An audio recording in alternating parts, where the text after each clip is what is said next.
Crown furniture సమర్పించు Dasara special episode కి స్వాగతం. వందనములు. క్రౌన్ ఫర్నిచర్ సమర్పించు దసరా స్పెషల్ ఎపిసోడ్ కి స్వాగతం. నమస్తే రమగారు, దసరా శుభాకాంక్షలు. నమస్తే జయ, దసరా శుభాకాంక్షలు. సుమన్ టీవీ ప్రేక్షకులందరికీ దసరా శుభాకాంక్షలు. రమగారు, దసరా అంటే ఎక్కువ రోజులు, దాదాపు ఈ సంవత్సరం అయితే 11 రోజులు జరుపుకునే పండుగ.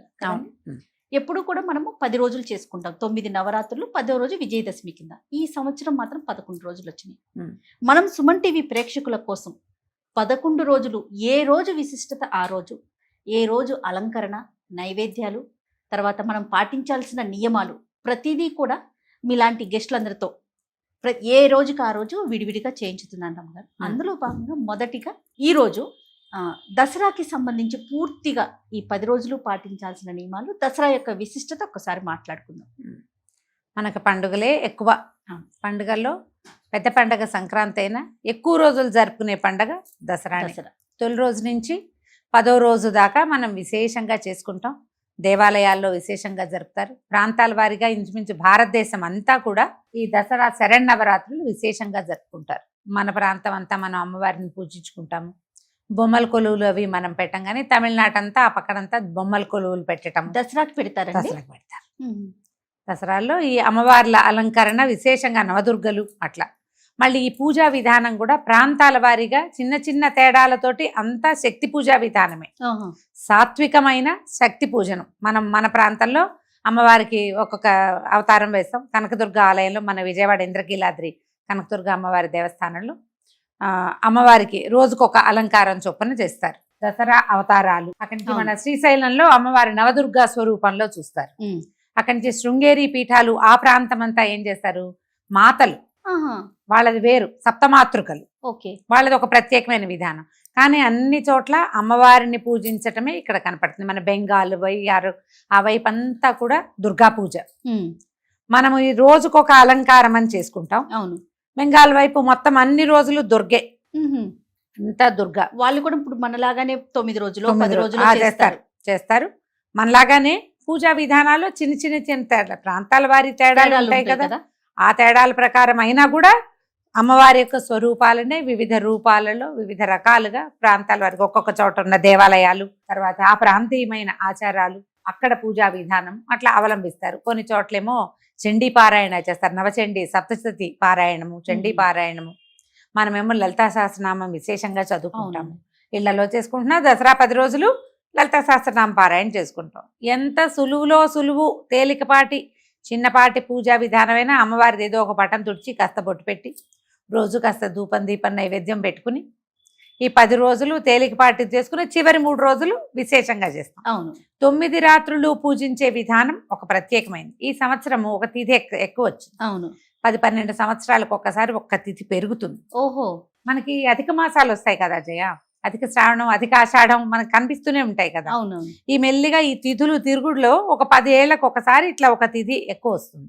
విజయవాడలో ఏం చేస్తారట, ఈ సంవత్సరము అమ్మవారికి ఒక తిథి ఎక్కువ వచ్చింది కాబట్టి కాత్యాయని స్వరూపం వేస్తారు. కాత్యాయని స్వరూపం మామూలుగా 10 రోజుల అవతారాల్లో నిరుడు ముందరేడు జ్ఞాపకం చేసుకుంటే లేదు, కాత్యాయని లేదు. ఈ సంవత్సరము తిథి ఇంకొకటి ఎక్కువ ఉంది కాబట్టి ఒక అవతారంగా కాత్యాయని స్వరూపాన్ని కూడా చేస్తారు. ఇప్పుడు ప్రత్యేకమైన అవతారాన్ని ఏ రోజుని చేస్తారట? 4వ రోజు కాత్యాయని స్వరూపాన్ని వెలయిస్తారు. మామూలుగా 5వ రోజు, 5 అనగానే ఇంచుమించు పంచమి వచ్చేయాలి, లలితా పంచమిగా చెప్పుకుంటాం. కానీ ఈసారి 6వ రోజుగా వచ్చింది లలితా పంచమి. అందుకని 4వ రోజే కాత్యాయని స్వరూపం వేసి, 5వ రోజున మహాలక్ష్మి వేసి, 6వ రోజు కానీ పంచమి నాడు లలితా త్రిపుర సుందరి. మామూలుగా చూడు, మొదటి రోజునేమో బాలా త్రిపుర సుందరి వేస్తారు కదా. ఈ పంచమి నాడు లలితా త్రిపుర సుందరిని వేస్తారు. మొదటి రోజున వేసేది బాలా స్వరూపం, 9 ఏళ్ల బాలిక. 5వ రోజు వేసేది మహాలలిత, ఆవిడ పెద్ద లలితా స్వరూపం కనిపిస్తుంది మనకి. ఏమంటారు, పాశాంకుశాలు, తర్వాత ఏమో చెరుకు బిల్లు, పుష్పబాణాలు ధరించి ఉంటుంది కదా.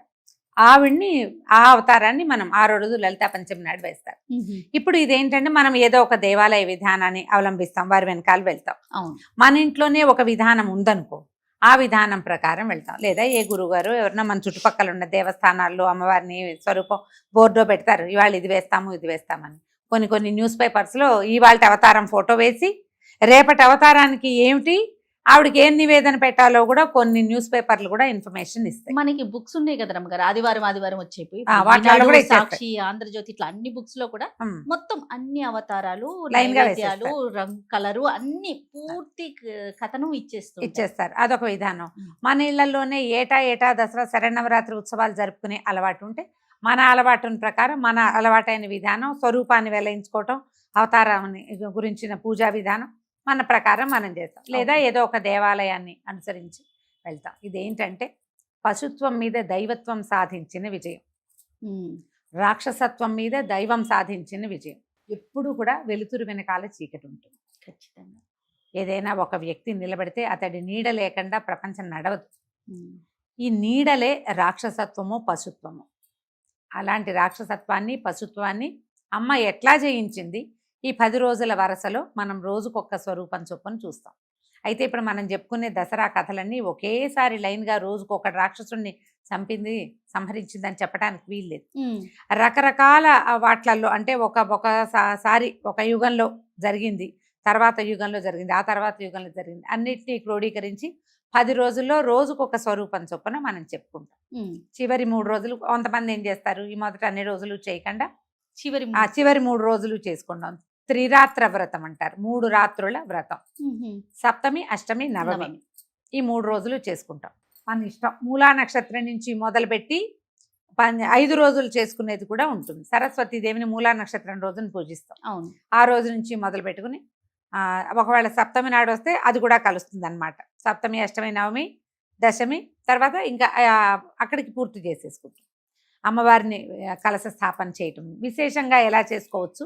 ఒక కలశాన్ని స్థాపించి మొదటి రోజుని, ఆ రోజు నుంచి నిత్యం పూజా విధానం, 2 పూట్ల పూజ, తర్వాత కొంచెం శుభ్రంగా మడితోటి అవి ఇవి ముట్టుకుని అటు ఇటు వెళ్ళిపోకుండా అమ్మవారికే శ్రద్ధగా ఏదైనా ఆహారం పదార్థాన్ని ప్రసాదం తయారు చేసుకుని నివేదన చేసుకోవటం, షోడశోపచారాలు చేయటం అమ్మకి. ఈ ఉపచారాలు చేసి చక్కగా మనం వండిన నివేదనలు అమ్మవారికి నైవేద్యం పెట్టుకోవటం, ఏ ప్రసాదాన్ని మనం వండుతామో అది నివేదన చేసుకోవటం, తర్వాత ప్రసాద వినిమయం చేయటం. ప్రసాదాలు మిగిలిపోవటము, ఇవాళది రేపు తినటము, ఇవాళది రేపు ఇవ్వటము లాంటి పొరపాట్లు చేయకూడదు. చిన్న చిన్న జాగ్రత్తలు వహిస్తే మామూలుగా మనకు ఒక భయం ఉంటుంది, అమ్మవారి జోలికి వెళ్తే నెత్తండి చేస్తుంది. అవునండి. ఊరుకోదని ఈ భయం ఎప్పుడూ ఉంటుంది. ఎవరమ్మైనా అలాగే ఉంటుంది కదా, అమ్మ ఒప్పుకోదన్న భయం మనకి ఎప్పుడూ ఉంటుంది. జాగ్రత్తగా చేయి, సరిగ్గా చేయాలి, క్రమశిక్షణతోటి చేయాలి. ఏటా ఒక విధానాన్ని అవలంబించటమే మంచిది. లేదా ఏటా ఒక గురువు గారినే ఫాలో అండి. గురుగారు ఈ సంవత్సరం ఏం చెప్తే అదే కథ. ఒక పీఠం, ఒక మఠాన్ని, ఒక దేవాలయాన్ని, ఒక పుస్తకాన్ని, ఒక పెద్దవారిని, ఎవరైతే అది ఆ విధానాన్నే పాటించాలి. ఇవాళ ఇక్కడిది రేపు ఇంకెక్కడదో అట్లా పెట్టుకోవద్దు. అదేదో వెరైటీగా లాంటి భావాలలోకి వెళ్ళబోకండి. పూజా విధానం ఏంటంటే మనం ఇప్పుడు చేసేదంతా ఏం చేయాలి? సాత్విక ఆరాధన, విగ్రహారాధన. ఒక స్వరూపాన్ని చూస్తూ ఆమె మీద దృష్టి నిలిపి ఆమెకి ఈ ఫలానా రకమైన ఉపచారాలు సమర్పించి ఇంత నివేదనని ఇచ్చి ఆమె మనని కాపాడుతుందని నమ్మి పూజ చేస్తాం. అవునండి. ఇప్పుడు ఏటా క్రమంగా ఏమవుతుంది, ఆ స్వరూపం అక్కడ లేకపోయినా విధానం అదే ఉంటుంది. ఖచ్చితంగా మనం అదే ఇప్పుడు విగ్రహారాధన ఎందుకు మొదలు పెట్టించారు? అసలు మన చేత మనకి ఇంత స్వరూపం లేకపోయినా పర్వాలేదు, దృష్టి నిలవాలి మనకి. ముందేమో రకరకాల కోరికలతోటి ఏవో చెప్పుకుంటాం, ధర్మార్థ కామమోక్ష చతుర్విధ ఫల పురుషార్థ సిద్ధ్యర్థం, మనోవాంఛాఫల సిద్ధ్యర్థం, కుమారయోహ సర్వతోముఖాభివృద్ధ్యర్థం, అంతే కదా. కుమారులకు పెళ్లిళ్ళు కావాలి, వివాహ సిద్ధ్యర్థం, సత్సంతాన శుభఫలాభాప్త్యర్థం, ఎన్ని చెప్పుకుంటాం. ఇవన్నీ కోరుకుంటారు, మానవ సహజమైనవి. ఒక విధానంతో వెళ్తూ ఇవి కోరుకునే స్థితి నుంచి క్రమంగా ఇవేవి నాకు అక్కర్లేదనే స్థితికి మనని ప్రయాణం చేయిస్తుంది ఆ స్వరూపం. అందుకని ఎప్పుడు ఒకే రకపు విధానంలో వెళ్తుంటే క్రమంగా స్వరూపం లేకపోయినా మన దృష్టి నిలబడుతుంది, మన ఆలోచనలకి సక్రమమైన మార్గం వస్తుంది. కాబట్టి మనం ఎప్పుడు ఇలాంటి విధానాన్ని అవలంబించాలి. దాంతో పాటుగా రమ్మగారు భవిష్యత్ తరాలకి మనం అందించేది అదే కదా. మనం మన పూర్వీకుల నుంచి, మన పెద్దల నుంచి మనం నేర్చుకున్నాం. ఒకటే విధానాన్ని మనం పాటిస్తూ ముందుకు వెళ్తే తర్వాత జనరేషన్కి ఈ పద్ధతి అనేది అలా ముందుకు సాగిపోతూ ఉంటుంది కదండి. అవును, కాలం రకరకాలుగా మారిపోతుంది, అన్నీ మారచ్చు కానీ కొన్ని మారకూడదు. అందులో పూజా విధానాలు, మన సంస్కృతి సాంప్రదాయాలు, మన బేసిక్ విధానము మారకుండా ఉండాలి. మీరు బొమ్మలు పెట్టుకోవచ్చు, చక్కగా రోజు కుమారి పూజ చేసుకోవచ్చు. ప్రతిరోజు ఒక్కొక్క బాలిక చొప్పున 9 రోజులు 9 మంది బాలికల్ని పూజించుకోవచ్చు. లేదా ఒకే రోజు కుమారి పూజ పెట్టుకోవచ్చు. రమ్మగారు పూజా విధానం ఏ విధంగా చేసుకోవాలంటారు? ఎంత పెద్దదైనా చేసుకోవచ్చు. అంటే జయ. ఎక్కువ రోజులు ఉన్న విధానం కదా రమ్మగారు. ఉమ్. ప్రతిరోజు తల స్నానం చేసి దీపం పెట్టడం, ఉదయం సాయంత్రం పెట్టడం ఇట్లా పాటించాలా? ప్రత్యేకమైన నియమాలు ఏమన్నా ఉన్నాయా అంటున్నా. నియమాలు 9 రోజులకి ఒకటే నియమం చేయ. మీరు 9 రోజులు తొలి రోజు నుంచి 10వ రోజు దాకా పూజించి 11వ రోజున అపరాజిత పూజతోటి పరిసమాప్తం చేద్దాం, దీక్షలాగా తీసుకుందాము అంటే దీక్షా విధానం ప్రధానమైంది ఇందులో. చేయగలిగితే దీక్ష మీరు ఏ నియమం పెట్టుకుంటే ఆ నియమం ఉల్లంఘించకుండా ఉండండి. ఏది పెట్టుకుంటే అది. మన ఇంట్లో ఉంది, కలసం పెట్టుకుంటాము, రోజు మడిగట్టుకుంటాము, 2 పూట్ల అమ్మవారికి షోడశోపచారాలు చేస్తాము. అమ్మవారు ఆవిడ ఏంటంటే శ్రీచక్ర నగర సామ్రాజ్ఞి. రాజుగారికి రాణిగారికి ఎన్ని జరుపుతామో అన్ని ఉపచారాలు సమర్పిస్తూ, చతుర్షష్టి ఉపచారాలు సమర్పిస్తూ పూజ చేసుకునే విధానం చేయొచ్చు. మేము అవకాశాన్ని బట్టి అఖండం పెట్టుకుంటారు కొన్ని ప్రాంతాల్లో. అఖండం పెడితే ఇది 10 రోజులు అఖండాన్ని సంరక్షించాలి. కలశం పెట్టుకుంటాం, కలశాన్ని సంరక్షించుకోవాలి, 2 పూట్ల పూజ చేసుకోవాలి. ఈ భోజనం అంటే అమ్మవారికి నివేదన చేసిన పదార్థాన్ని వినిమయం చేయాలి. ఎక్కువ మంది మన ఇంట్లో భోజనం చేసే పద్ధతి ఉండాలి. లేదా మన ఇంట్లో నుంచి అన్నం బయటికి వెళ్ళాలి. మీరు కుంకుమార్చన లాంటివి విశేషంగా చేస్తే ఆ విశేషానికి తగినట్టుగా అన్న సమారాధన చేసుకోవాలి. ఇప్పుడు ఎంత గ్రాండ్గా పెద్దదిగా జాగ్రత్తగాను చేయొచ్చు, జాగ్రత్తగా సింపుల్ గాను చేసుకోవచ్చు మన వెసులుబాటుని బట్టి. ఇప్పుడు అంత పెద్దగా చేయలేమనుకో, రోజువారీ లలిత సహస్రనామమో లేదా ఖడ్గమాలో మీకు ఏది చేత వస్తే అది అమ్మవారి యొక్క నామావళి ఏదో ఒకటి అష్టోత్తరమైనా చెప్పుకోండి. ఓ దీపారాధన చేసుకోవటం, అమ్మవారికి పువ్వులు గంధము సమర్పించడం, ధూపం దీపం ఏదైనా నైవేద్యం. అమ్మవారికి అన్నాహారం చాలా ఇష్టం, ఆమె అన్న ప్రీతి కలిగింది. అందుకని ఏం చేయటము, పాయసము, పులిహోర, పెసరపప్పు వేసిన అన్నము, పూలగము, గుడాన్నము, పులిహోర ఏదో ఒకటి కొద్దిగా అంత నివేదన చేయండి. ఈ నివేదనని ఖర్చు పెట్టండి. మనం ఇంట్లోనే ఎక్కువ 5-6 ఉంటే సరిపోతుంది. ఎవరికైనా ప్రసాదంగా పెట్టుకోండి.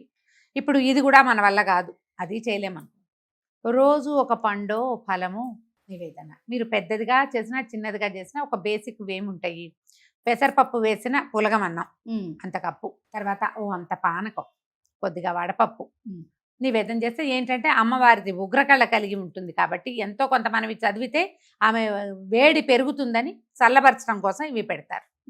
వీటిని నివేదన చేసుకోవటం, చక్క ప్రసాదం తీర్థం పుచ్చుకోవటం, పొద్దున్నే చేసుకొని చకచకా చేసేసుకోండి. కొంచెం పొద్దున్నే లేవటం. సాధారణ నియమాలు ఏంటంటే ఏకభుక్తము, భూసైనము, బ్రహ్మచర్యము. ఏకభుక్తం అంటే పొద్దుటిపూట ఏదో మీరు ప్రసాదం కనుక పుచ్చుకుంటే పనికొస్తుంది, ఇబ్బంది ఏం లేదు. మనం పొద్దున్న నివేదన పెట్టింది పుచ్చుకోవచ్చు. ప్రసాదం తీసుకుంటే అది ఏకభుక్తం కిందకే వస్తుంది. రాత్రిపూట చుక్కలు చూసాక పూజ చేసేసుకుని రాత్రికి పూర్తిగా వంట చేసుకుని అమ్మవారికి నివేదన చేసుకుని భోజనం చేసేసేయచ్చు. మీరు ఏది పెట్టుకుంటే అది, ఎంత నియమం పెట్టుకుంటే ఆ నియమం ప్రకారం వెళ్ళండి అంతే. తాంబూలం ఇవ్వటం ఇలాంటి నియమం ఏమన్నా ఉంటుందండి? తప్పకుండా. ఈ దసరాల్లో ఏంటంటే దేవీ ప్రసన్నత ఎక్కువగా ఉంటుంది. మామూలుగా జయ మనకి శరత్కాలం, ఈ శరత్కాలపు చంద్రుడు అతి పెద్దవాడు. అవును కదా, శరత్కాలపు వెన్నెల చాలా చల్లగా ఉంటుంది, చంద్రుడు తెల్లగా ఉంటాడు. ఎందుకని ఈ సీజన్లో శరత్కాలంలో చంద్రుడు భూమికి దగ్గరగా వస్తాడు. అప్పుడు అమ్మవారి యొక్క కరుణ మన మీద ఎక్కువగా ఉంటుంది. ఇలాంటప్పుడు మన ఇంటికి ఏ చిన్న పాపాయి వచ్చినా, ఒక ముత్తైదు వచ్చినా, ఒక అన్నపిల్ల వచ్చినా, ఎవరైనా సరే దేవీ స్వరూపంగా భావించి ఓ బొట్టు కుంకుమ ఉంచి, కుదిరితే పసుపు పారాణి పెట్టగలిగారా మంచిది, లేదా బొట్టు అయినా పెట్టి ఒక పండో ఓ ఫలమో పువ్వులో ఓ కొబ్బరికాయలో అరటిపళ్ళు ఏవో ఒక పళ్ళు, ఈ సీజన్ అంతా చాలా రకాలు వస్తాయి, ఈ ఋతువులో పళ్ళు ఎక్కువ వస్తాయి. ఈ కాలంలో దొరికేటువంటి ఏ పండునైనా మీరు తాంబూలము వక్కలతో కలిపిస్తే మహత్తరం మంచిది. తాంబూలాలు అవి పెట్టుకోలేదు, పళ్ళు అయితే ఉన్నాయి, తప్పకుండా వచ్చిన వాళ్ళకి బొట్టు పెట్టండి, ఓ పండో ఫలమో చేతిలో పెట్టండి. ఇది నియమంగా. అంటే ఇప్పుడు మనం వరలక్ష్మి వ్రతాలు ఎట్లా చేస్తాం, శ్రావణ మాసంలో విశేషంగా లక్ష్మీదేవి వచ్చినట్టుగా ఇప్పుడు అమ్మవారు నడిచొచ్చిందని భావించండి. ఎవరు వచ్చినా సరే బొట్టు కాటికా పెట్టకుండా పంపించద్దు, వాళ్ళకి బొట్టు ఇవ్వాలి, ఏదో ఒక పండో ఫలమో కాస్త ప్రసాదమో ఏదో ఒకటి చేతిలో పెట్టండి. ఇవన్నీ ఏం లేదు, ప్లస్లు పాజిటివ్ ఎనర్జీ, అంతే మనసుని ప్రశాంతంగా ఉంచుకోవడానికి అంతే. దీంట్లో ఈ మళ్ళీ ఈ పండగ 10 రోజులు మీరు పూజ చేసినా చేయకపోయినా, పెద్దదిగా చేయకపోయినా కూడా ఈ 10 రోజులు పోట్లాడద్దు, మీరు పోట్లాడుకోకండి, దుర్భాషలు ఆడకండి, అత్తగారులు కోడళ్ళు కొట్టుకోవద్దు, తల్లులు పిల్లలు కొట్టుకోవద్దు, భార్యాభర్తలు కొట్టుకోవద్దు, తల్లులు పిల్లల్ని కేకలేయద్దు. ఎన్ని జాగ్రత్తలు వహించాలి? అవును అవును పక్కింటి వాళ్ళతో వెనకింటి వాళ్ళతో కూడా పోరాడకండి. సాధ్యమైనంత ప్రశాంతంగా ఈ 10 రోజులు అమ్మవారు సుప్రసన్నంగా ఉండి వరాలు ఇవ్వడానికి సిద్ధంగా ఉంటుంది. ఆ వరాలు అందిపుచ్చుకోండి. అందిపుచ్చుకోవటానికి ఆ. రెడీగా ఉండాలి. ఉండండి. చక్కగా మనం ప్రశాంతంగా ఉంటే ప్రశాంతత పెరుగుతుంది వాతావరణం అంతా ప్రశాంతంగా ఉంటుంది కాబట్టి శ్రద్ధగా ఈ 10 రోజుల పండుగని సమాప్తం చేసుకోండి. మరొకసారి మరి ప్రేక్షకులందరికీ కూడా దసరా దసరా శుభాకాంక్షలు.